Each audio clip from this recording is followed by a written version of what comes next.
Hello नमस्कार, तुमचं खूप खूप स्वागत आहे आजच्या व्हिडिओमध्ये। तर बघा, आज आहे चतुर्थी आणि आत्ताच अंघोळ वगैरे झाली, देवपूजा ही झाली। तुम्हाला दाखवते देवपूजा। तर देवपूजा झालेली आहे आणि चहा कॉफी पण झालेला आहे। नाश्ता करून, नाश्ता म्हणजे वेफर्स आणि हे झालं।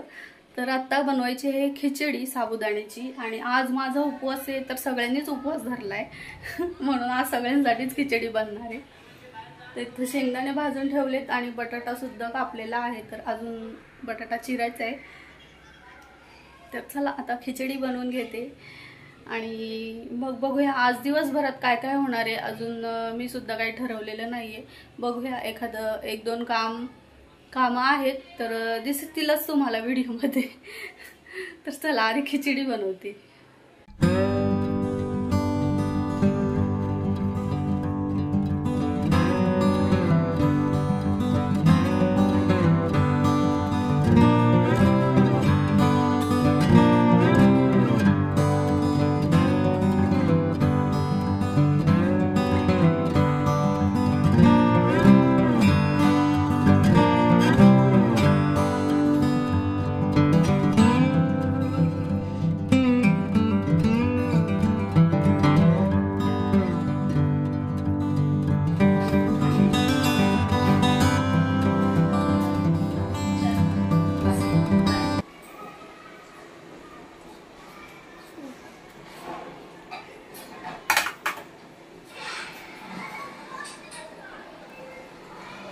आणि हे अशी करपलेली खिचडी कढईला लागलेली, कडक कडक झालेली, कुणाला आवडते। आमच्या घरी तर खूप सगळ्यांना आवडते।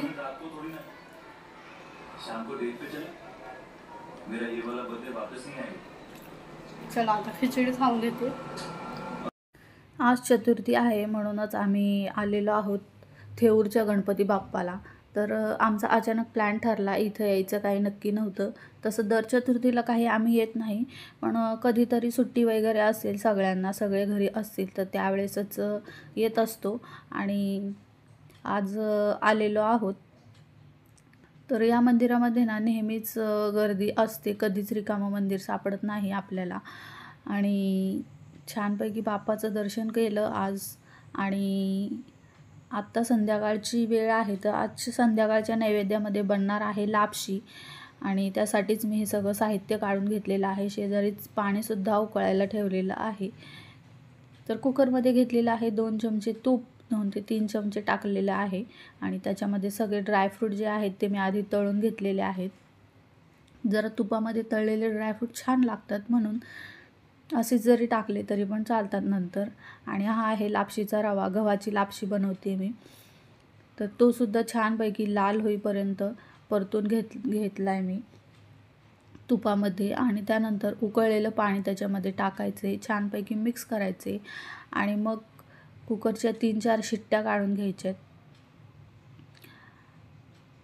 छानपैकी मिक्स केलेलं आहे पाणी त्याच्यामध्ये आणि मग झाकण लावून शिट्ट्या काढून घेतलेल्या आहेत।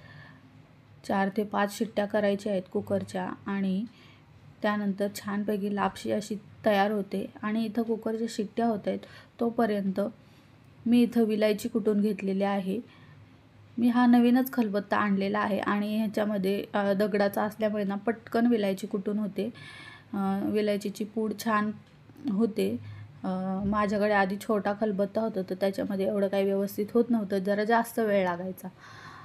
तर ह्याच्यामुळे जरा माझं काम सोपं झालं आहे। आणि बघा लापशीचा रवासुद्धा आता छानपैकी शिजलेला आहे, हातामध्ये पूर्णपणे स्मॅश होतो आहे तो। आणि आता अजून तर मी ह्याच्यामध्ये काही टाकलेलं नाही आहे। आता ह्याच्यामध्ये लापशीचा रवा शिजल्याच्या नंतर गूळ टाकायचा आहे। जेवढी रवा घेतला होता आपण मोजून, तर त्याच वाटीने गूळ घेतलेला आहे मी। आता हा मला जरा थोडासा कमी वाटला म्हणून मी नंतर अजून थोडासा गूळ ह्याच्यामध्ये टाकलेला आहे आणि हे छानपैकी मिक्स करून घ्यायचे आणि त्याच्यानंतर पुन्हा एकदा ह्याच्यावरती झाकण ठेवायचे 1-5 मिनटासाठी। छानपैकी गूळ त्याच्यामध्ये मिक्स झाला पाहिजे लापशीच्या रव्यामध्ये आणि त्याचा गोडवा त्याच्यामध्ये उतरला पाहिजे त्यासाठी।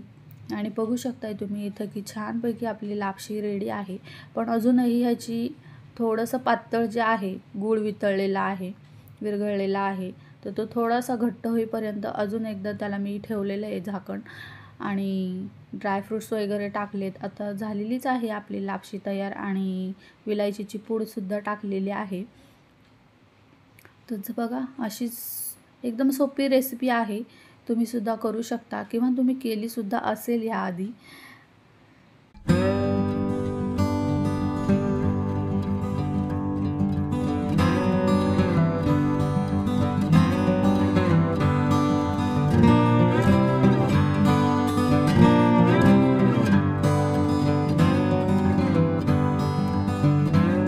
चला आता लापशी तर रेडी आहे आणि संपूर्ण स्वयंपाकाचा व्हिडिओ काही मी काढलेला नाही आहे.